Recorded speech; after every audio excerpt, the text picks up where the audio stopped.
Bagaimana hukumnya bekerja di perusahaan di bidang perhotelan? Apakah halal rezeki yang kita dapat untuk menafkahi anak dan istri? Mohon penjelasannya dari Pak Kiai. Ieu mah urusana tafsir.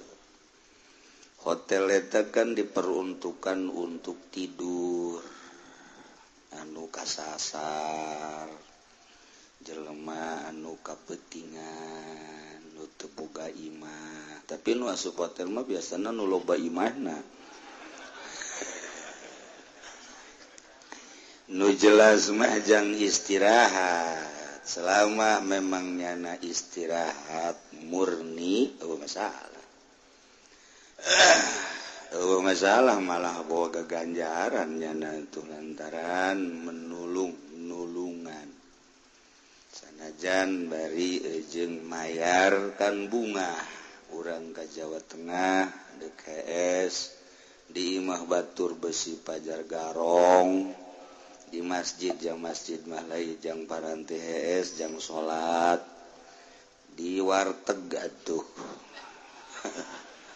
Nah iya mah mesti neangan motel hotel, nah, otomatis neangan urang aya bunga kan urang. Selama memang ditunya digunakan untuk tidur mutlak, masalah. Kecuali aya muatan lain. Urang datang gadinya aju neangan simbut hirup. Iya. Malah di hotel dan sorangan menyediakan selimut hidup. Sepengalaman kura waktu kula jadi bos gitu dah. Masya Allah, nah etalah jadi tamu kabehan. Itu kene anu mawasi mbak datang kadinya. Nah eta geus sarua bae. Jadi hotel-hotel anu diperuntukkan jang tidur mutlak mah jarang. Komo di Jakarta mah mun kudu dibejakeun mah geus muringkak bulu luhur handap. Mentak daripada muringkak bulu luhur handap geus teu kudu dicaritakeun kos kitulah hotel. Aya tingkatan-tingkatan tertentu itu dipergunakeun jang maksiat. Juku ari mah menyerang ka dieu ka Tangerang. Tarolah Tangerang kota mah geus jelas teu kudu dibejakeun ngaran-ngaranna. Kuari ka dieu ka Jati. Nelayan terus ka ditu. Cenah nelayan mah kiai teh mah jem restoran jeung HS teh podol sero. Emang aing teu nyaho pugu WTS na daratang ka aing. Minta doana supaya laku sararia aja sepah. Nda ngomong naon ya na jajanana daratan ka aing atuh kukula ditanya berapa semalam Mbak. Maksudnya mau coba-cobalah. Na'udzubillah min zalik wa min zalik. Nu jelas seperti eta geus sababaraha urang nu datang ka kula anu tadina pasaran sewana kenceng kemudian ku hari kendor. Aju kula ngadoakeun teh teu rahasia aing teh mah. Mun merena gede atuh didoakeun. Bareng ka neraka na burung aing ka ditu. Kula ngadoakeun ya Allah ya Rabbi ieu jelema anu katutup mata hatena datang ka dieu kalayan maksud anu Gusti parantos uning nyangakeun sadaya-daya Gusti. Asal tina cai diciptakeunana abdi mere cai Gusti mudah-mudahan ku cai ieu jaaya salah sahiji unsur dirina cai sugan bae cai kapanggih ku cai abdi ngadoakeun mudah-mudahan mata hatena terbuka jaaya kene usaha salianti jualan apem ge Gusti cak gusi ulah apomna tuh disebut. Itu dar watak sabodo geus diserahkeun ka Gusti Allah aya tapi teh juga aya nu sabaraha bulan datang deui ceurik ya Allah ya kiai cenah abdi ayeuna bade uih bae ka mana uihna ka lembur abdi kunaon lah ceknya nanti bade ngawarung bae di ditu ceknya nanti modal geus aya ayeuna mah tobat abdi ceknya nanti boga anak jadi itu bade diurusan ku abdi hiji nu urang lembur urang ge emang aing teh nyaho urang lembur urang ye sekitar kecamatan Curug, kecamatan Cikupa, mantap pangheulana disunamikeun ge eta bakalna Cikupa mata. Bebeja urang Cikupa dah sekitar kecamatan Cikupa, aya nu kecamatan Curug. Eta modelna kecamatan Pasar Kebis masya Allah. Nganu daratang ka dituna urang Pasar Kemis.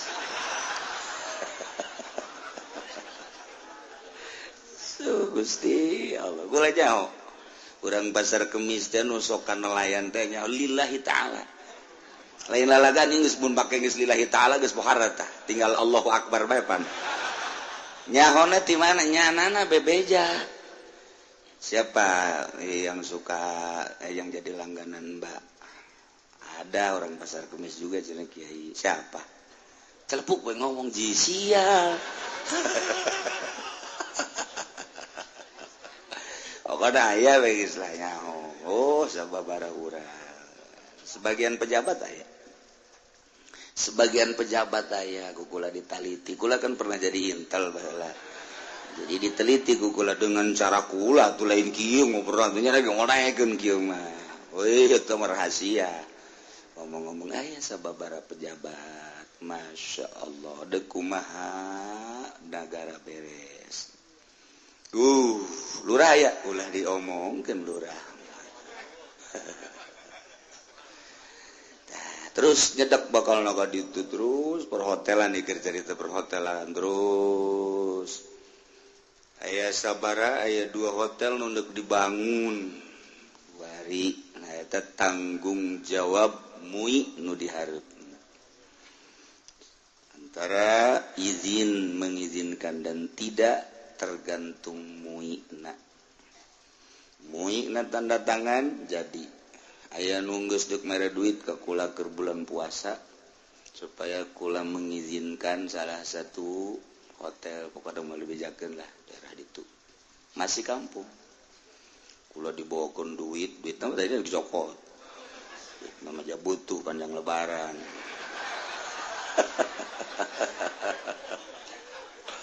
haju kula embung tanda tanganna tapi duitna deuk dicokot bae atuh cakna pinter kodek kos gitu lah embung aing ge kula nya itu bawa deui ku sia duit malah masugian aing jeung sia emang aing butuh gitu ka sia teu hayang aing kajenting teu dahar aing mah tatangga aing maksudna aing mah kajen dahar ge nah kos gitulah ya berat tanggung jawab dangke ya MUI teh mantak alhamdulillah hadena ge MUI na kiai di urang teh antak banyak kiai tanda tangan hotel tuh mungkin kan aja lamun MUI na tanda tangan itu berarti kiai na laas sama kos itu diganti ku urang ulah kiai kuruna jawara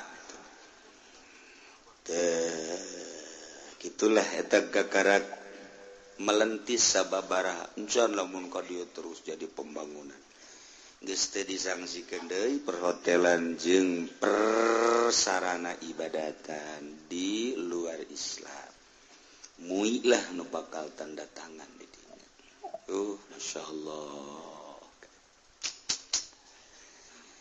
ieu mah urang keur nyaritakeun tentang mudai jeung mudaleh sakumaha nu dijelaskan ku Kangjeng Nabi al-bayyinatu 'alal mudai wal yamin 'alal mudaleh illa fil qasamah al-bayyinatu ari sumpah alal mudda'i al-bayyinatu ari saksi alal mudda'i seseorang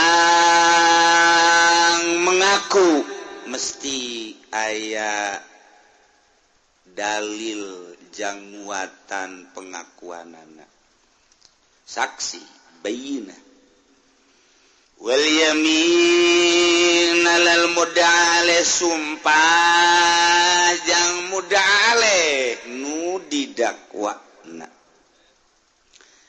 illa fil qasamah kecuali dina urusan qasamah ke persumpahan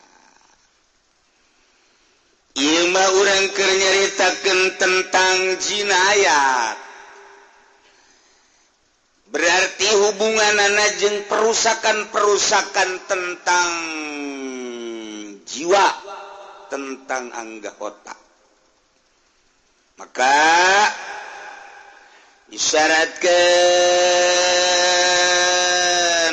syaratna tentang dakwaan pembunuhan teh aya genep nomor kahiji antakuna malumatan kudu maklum kaayaan nu didakwana kudu maklum bi ayu fasila ma yad'ihi secara kudu dirinci naon nu diakuna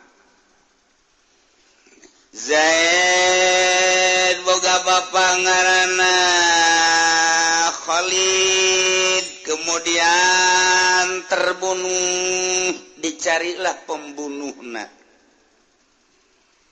cari kuari kacium ku polisi pembunuhna adalah Ki Bakar angkat Ki Bakar kemudian diinterogasi Ki Bakar teh ajukan ke meja hijau tak eta teh menang langsung diponis bahwa pembunuh Khalid ialah Bakar kecuali kudu aya kekuatan terutama kudu aya barang buktina aya saksi ialah al-bayyinah lil mudda'i nyana kudu ngarinci ngajelaskan setelah memang benar Ki Bakar adalah pelaku pembunuh terhadap Khalid didinya kudu ngajelaskan nyana meme diponis yufassilu bi ayyu fasila ma yad'i motif pembunuhanana apakah ia terencana atau tidak sengaja atau kesalahan atau motifnya mirip-mirip sengaja Sibih Amdin nah Ki Bakar setelah diinterogasi bahwa nyana benar adalah sebagai pembunuhna ieu ulah waka dipolis kudu ngajelaskeun heuh motif pembunuhanana apakah sengaja atau memang kesalahan atau memang ieu Sibih Amdin mirip kesengajaan lantaran kebeda kan hukumna antar sengaja jeung kesalahan atau Sibih Amdin nah eta Ki Bakar mesti ngajelaskeun syarat pertama teu meunang main hukum sendiri lantaran hukuman nu Gusti Allah Subhanahu wa ta'ala diatur sedemikian rupa rapih atuh lamun di negara make aturan-aturan hukum Al-Qur'anul Karim syarat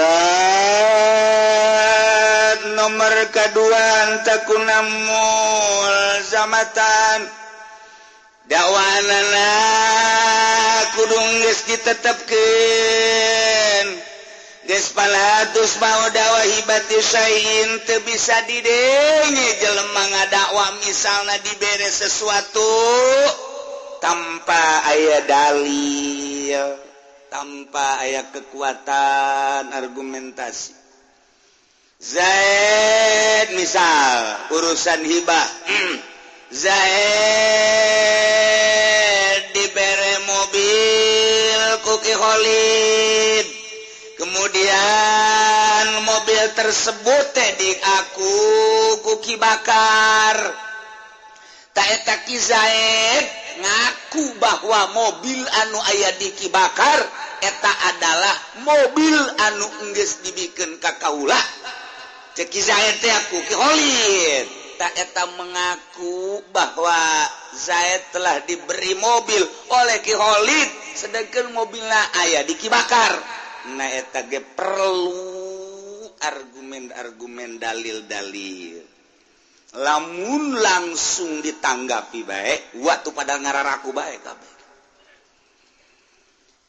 Ki Zaid ngaku sebidang tanah sedangkan tanahna dikuasai ku Ki Bakar nu nyekelna da eta mengaku tanah tersebut hanya menanti mana pamere ti Ki Khalid ta eta teu bisa didenge langsung pengakuanana kecuali kudu jelas tentang pemberianana ulah pernah dibere saha saksina mun aya ka ajukeun sanggeusna saksi komo kuarima mana surat-suratna surat hibah dan lain sebagainya lamun itu boga surat nah ieu adu kekuatan mana nu leuwih kuat teu bisa langsung ditanggapi ku hati katilu wasaliswa ayeuna ye nomor katilu wa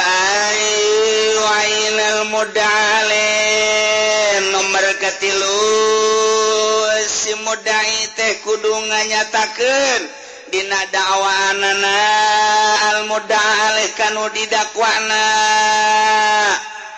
Zaid boga bapa ngaran Khalid terbunuh ternyata begitu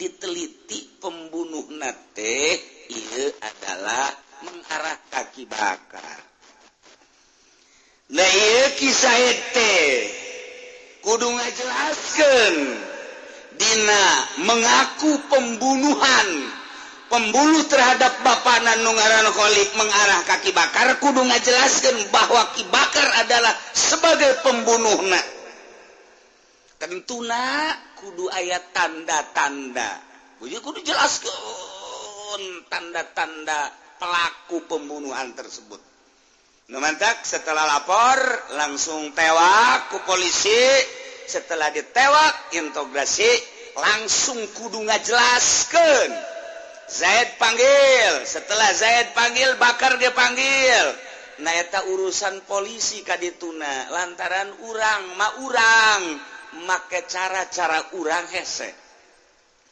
madak polisi mah bener bisa jadi bener salah bisa jadi salah dibalikeun deui bener jadi salah jadi eta doang itu kuat entah bener jadi bener mantep salah jadi salah mantep tapi bener jadi salah jadi bener iya nu teu mantep nah sakola polisi mah urusan kos kitu teh nah dibantulah ku ari ku pengacara ku advokat urusanana nyaho henteu nyaksian henteu tapi nya siap ta etalah aing nya mah ngabantu eueuh masalah tapi di jerona aya unsur-unsur bisnis dijadikan satu proyek emangnya nama didinya sakola nages proyek nage didinya mantak polisi mah mun ngadenge di lembur aman jeung kondusif nya nama teresepen lantaran teu jalan proyekna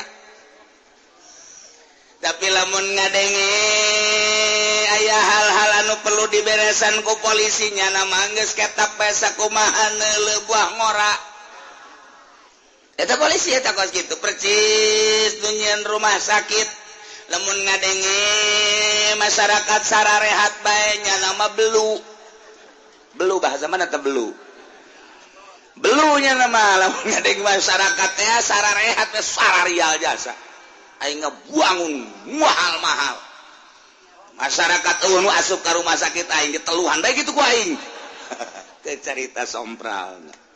Jadi memangnya nama proyek didinya atau ngadengen numuriang teh resepennya nama lantaran motifna kuarima lain endek nyehatkeun tapi bisnis.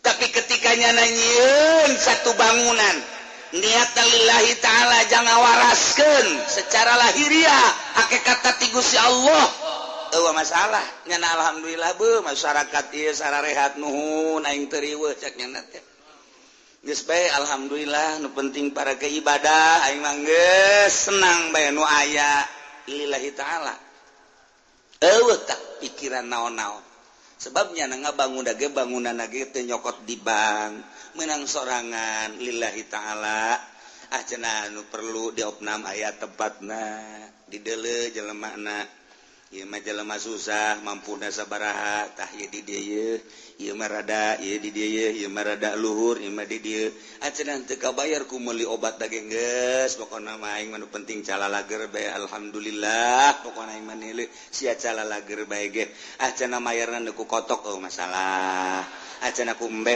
masalah teh mah imah sia bae atuh tah mah meret ngaranna henteu ieu mah ayo bae geus pokona mah aing mah penting calalager beuh tah mah ganjaranna gede jasa ngan mana ku hari nu nyin rumah sakit model kos kitu teh coba mana madak tah dokter nu kos kitu mah tah neuleuh nu sehat teh geus alhamdulillahirabbil alamin geus penting sararehat tapi anu ngabangunna memang yang bisnis mah ngadenge jelema sararehat kabeh teresep bila perlu nyieun nyana racun-racun nyieun nyana mentak dokter teh ku ari mah aya makanan-makanan make campuran-campuran gitu obat-obat nah eta teh resepeun sebab engke 1 2 3 tahun bakal kena penyakit makanan ini nanti 1 2 3 tahun bakal terjangkit penyakit resepeun dokter mentak siap-siap jangan nyieun obat 3 tahun lagi nanti akan banyak penyakit sebab geus diciptakeun tina makananna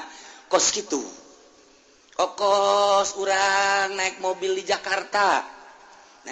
Jakarta asup kadinya teu puguh teu karu ban bitu horeng di ditu geus aya bengkelna sararial jasa horeng di teu dan paku ieu eta di Jakarta tah mentok kula kamari keur waktu naon kitu ngaranna nyekel ka kawasan di Jakarta capek ngaleungit-leungitkeun kos kitu tah masyaallah budak sia teh kurun sararial teh nya tuh paku ditendeunan kadinya tuh bengkel geus siap di ditu di hareup pan berloon eta iku aja mah geus eueuh anu murni ka Jakarta naik mobil kempes ngahaja ditendeunan paku ka rumah sakit disadiakeun rumah sakit teh makananna geus ditendeunan obat-obat kimia kemudian atuh ayeuna mah kitu polisi kitu keneh kasus dibuat sedemikian rupa jadi emang di akhir zaman mah campur-campur kuari teh kos kitu urang teh lamun kitu terpancing ya otomatis tapi kan mau tidak mau urusanana mesti kos kitu dah kudu ngajelaskeun deh waina jeung kudu ngajelaskeun si mudayal mudaleh pelakuna kudu dijelaskeun bahwa melakukan pembunuhan dengan aya barang bukti nyana kudu ngajelaskeun sorangan tah duaan tah tiluan tah atawa rame-rame eta kudu ngajelaskeun jadi kisah teh nuduh pun bahasa urang nama pelaku pembunuhan bapana nu ngaran Khalid adalah Ki Bakar Ki Zaid kudu ngajelaskeun laporan dengan laporan anu intensif nu otentik laporan anu jelas supaya jelas engkena pelaku Ki Bakar barang bukti aya dan lain-lain sebagainya tak kudu ngajelaskeun sorangan duaan tiluan jelaskeun ku Ki Zaid ngeunaheun ke polisina sidang di meja hijau kan enak teu meunang kieu Pak saya lapor ya siapa kamu saya Zaid orang mana Cikupa Pak laporan apa bapak saya nama Khalid Pak dibunuh oleh siapa pokoknya tangkeplah pokoknya tuh Bakar dan rekan-rekannya tangkap kok bisa begitu sih pokoknya tangkap dulu dah tangkap pujana ayam meureun 5an. Saya ini Bakar dan rekannya sudah ditangkap. Ini siapa pembunuhnya? Pokoknya apa salah satu dari yang 5. Cak polisi sial amat sia. Atuh salah sahiji nu 5 teh nu mana? Pokoknya salah sahiji ti nu 5an eta lah pembunuhna. Teu bisa kitu, tetep kudu dijelaskeun. Atuh lamun salah sahiji mah meureun Bakar enak aja. Bener sia meureun dadap. Woi, sembarangan. Meureun sia waru. Enak aya lu. Enak aya. Oh, kampung Melayu berarti ya. Nu 5an ditanya lamun salah sahijina doang pelaku pembunuhan eta ngaranna teu jelas. Jadi lamun teh mah Zain ngajelaskeun qatalahu ahaduhum pembunuh bapak kula teh salah sahijina tinu 5. Oh, mau bari teu dijelaskeun mah bahwa pembunuhan tersebut teh urang lembur eta. Nah eta teu bisa diterima. Tetap layah lupuhumul qadi fil asaq. Teu bisa disumpah ku qadi heulana. Lantaran encan jelas, tetap kudu jelas heula nu rapih, teu meunang sambarangan, beusi salah. Gitu. Mentak kudu nyieun undang-undangna nu rapih, beusi cara kajadian antara pengemudi jeung polisi teh. Zaid nyana usahana di beca. Orang Madura bisa orang Madura mapan ngomongna. Aya sewa. Tangkap ke polisi. Balik. Ada apa, Pak? Enggak lihat rambu-rambu. Tuh, lihat. Saya lihat, Pak. Rambu-rambu apa itu? Beca dilarang masuk ke situ. Kenapa kamu masuk aja? Di situ gambarnya Pak, beca tidak ada sewa. Ini kan ada sewanya Pak. Polisi bingung, goblok kamu. Saya apa Bapak yang goblok? Bikin rambu-rambunya yang benar dong. Tapi di situ kan ada di bawahnya dilarang beca masuk sini. Itu kan udah. Kamu bisa baca enggak? Enggak Pak. Kamu nggak bisa baca. Kalau saya bisa baca, Pak, saya jadi polisi Pak. Saya nggak bisa, cuman lihat aja di situ ada beca pakai palang begini, nggak boleh masuk. Saya lihat becanya kosong. Saya ada isinya Pak. Kata polisi, udah langsung atuh, blon kabehan Pan. Eta bisa ada tuh orang Madura, sial jasa. Orang Madura mau kos gitu mungelehnya nama. Sama sarua jeung dilarang kencing. Ngising di dinya. Sarua jeung eta pantama, dilarang kencing di sini. Oh, enggak boleh juga kencing. Berarti berak mau boleh cak. Padahal mapan kencing bae ge nu ringan teu meunang atuh komo ngising. Itu ge sarua beca kosong bae teu meunang atuh komo aya sewaan. Dasar urang Madura blon. Tetapi polisi eleh bae. Gara-gara naon teu bisa baca nya. Enggak bisa baca kamu? Enggak, Pak. Beneran? Ya bener. Kenapa enggak bisa baca? Kalau saya bisa baca aja saya jadi polisi, ntar bapak yang saya tangkap. Udahlah, seluruh. Ntar sewanya berapa bayarnya? Bayarnya 5.000 bagi 2 dong. Aduh, kata polisi Madura kos gitu. Tangerang mah itu. Itu beda lebih parah malah. Aduh, Gusti Allah.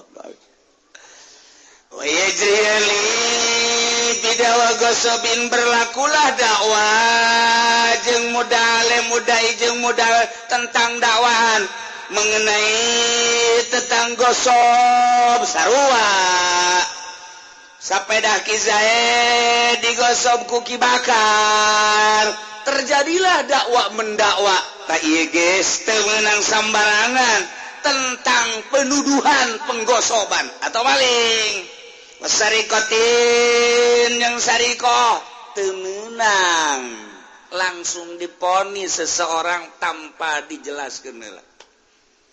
Di pabrik leungit sepatu sakontainer amuh maling mah biasana kan 1 2 3 sampai 10 ieu mah sakontainer pan pohara tah mah pohara leungit sepatu eta sakontainer ya Allah ya Rabbi sarua je leungit beusi ge sakontainer eta wih aya nu leungit pakaian sakontainer jadi mau maling teh sakontainer. Aju di mana eta engke transaksina di tol. asal buntut jeung buntut ngadu bae kos kitu tadi tol tah singa teh. Nah eta kula pagawean baheula kos kitu tah. Kerja di Jawara tah kos. Aduh. Eta badak besi aya kontainer truk kaju aya di sisi tah aya dua kieu teh singa de. Terus aya polisi dia bangun nduk eta teh kitu polisina bangun nduk nangkep teh. Biasa nyana kuntang kinting padahal mah eta teh geus sakongko. Atau polisi ya maka pakaian polisi dan lain sebagainya kos untuk nangkep bae biasa padahal mah orang bawaannya anak kemeh bae kos gitulah lu enggeus seperti eta. Nah otomatis kan bos nanya, manajer ditanya, big boss nanya, kok sepatu hilang, langsung manajer ke bawah. Oh bener, coba satpam, kamu tahu ada mobil lewat di sini satpam? Nggak tahu pak. Tadi malam nggak tahu? Nggak. Kenapa kamu nggak tahu? Tidur pak. Si satpam kudu digantung ya. Manya satpam tidur. Bos bagi THS aja nah satu ginahannya nah bloon tas satpam. Teman-teman baheula teh aya hebat dek nangkep satpam babari. Para satpam ya. Nah, kamu telah menjaga perusahaan aku yang dengan baik sekali. Ya Pak, akan saya beri hadiah. Siapa yang nanti malam mimpi, maka akan saya beri hadiah sebesar-besarnya. Siapa yang bisa mimpi, itulah satpam yang baik. Oke Pak, waduh, geus bunga baiknya. Masya Allah, atuh penting teh harare satpam. Dia hayang ngimpi. Laporan isuk-isuk. Siapa semalam yang mimpi? Saya Pak. Mimpi apa? Mimpi di udag-udag pocong Pak. Ini saya juga mimpi. Saya juga mimpi. Nganu saura. Kamu mimpi enggak? Enggak. Yang benar? Enggak Pak, saya enggak mimpi. Kenapa kamu enggak mimpi? Enggak tidur. Kenapa kamu enggak tidur? Tugas saya kan jaga Pak, masa harus tidur. Nah, berarti satpam yang diberi hadiah yang besar, inilah yang tidak mimpi. Yang mimpi berarti blow on semua, pecat, keluar semua. Sial, cak do dipecat ya. Eta mah pas gitu. Ai pagawean sorangan bae. Ulah menang di bongbroy, nu mantap ku hari kiai loba nu dipecat ge. Kiai mah pagaweanana ngaji, sekolah henteu, kuliah henteu, kudu sadar diri nya namangan sakadar ti majlis ka imah ka masjid, ti majlis ka imah ka masjid. Bejakeun nu haram-haram nu halal-halal tanpa aya muatan-muatan nanaon. Eta kiai, ku ari kiai diajak kampanye, ieu dipecat ku Gusti Allah. Dipecat kiai nu kampanye ku Gusti Allah dipecat. Naon sebabna? Sebab ieu satpam hees. Sarua tah. Pemecatanan ai satpam aku bos, ieu langsung ku big boss. Batak ieu kuari pengajian di Cilongok loba kiai pemecatan saudara. Ngan geus daftar deui nya. Geus daftar deui big boss, saya daftar lagi udah dipecat, udah sadar saya waktu ikut Golkar. Sekarang saya atuh mau daftar lagi. Iya boleh, cek big boss. Boleh daftar lagi. Oh no, hadiah mau wajar aja tuh big boss. Udah mohon maaf aja lah. Mobil Avanza doang. Eta. Jadi kiai teh loba nu dipecat, segala asup Golkar. Segala PDI. Wacana ieu mah PKB sarua. Petilu mah cenah asas Islam, asal teh podol serok. Eueuh nu beres kabeh ge. Eta kaluar tah kiai. Cenah ieu mah aing mah kiai nage pantatarina ge sanawiyah aliyah terus kuliah ka ditu ka mana? Ka Jakarta. Ka mana kuliahna sia? Yain baheula kuari naon? Kuari mah diganti.